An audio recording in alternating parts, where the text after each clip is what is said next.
আমাদের তিন ভাই স্ক্রিনে দেখা করেছেন বুয়েটে। তিন ভাইয়ের নাম আকবর ভাই। আকবর ভাই বুয়েটে আমাদের সুন্দর মতো একটি ভাই আকবর ভাই, ওনার স্ক্রিনে দেখা করেছেন।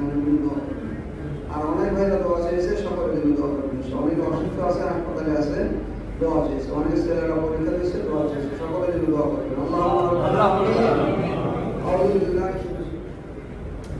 বিশেষ করে ভাই আমাদের বর্তমান হুজুর কেবলার নিজের ছেলে আমাদের খুরশিদ ভাই খুবই অসুস্থ আছে। বিমান দুর্ঘটনা হয়েছে। খুবই অসুস্থ, ওনার জন্য দোয়া করবেন। সবার জন্য তাকে আল্লাহ তাআলা যেন ওনাকে পরিপূর্ণ সুস্থ করে দেয়, অতি তাড়াতাড়ি সুস্থ করে দেয়, এজন্য সবাই দোয়া করবেন। আল্লাহুম্মা রাব্বানা আমিন। আর বিশেষ করে আমাদের বাংলাদেশে উত্তরার মাইলস্টোনের যে সমস্ত ছেলেমেয়েরা এই বিমান দুর্ঘটনায় অগ্নিদগ্ধ হয়েছে, তাদের জন্য দোয়া করবেন। আল্লাহুম্মা রাব্বানা আমিন। আউযু বিল্লাহি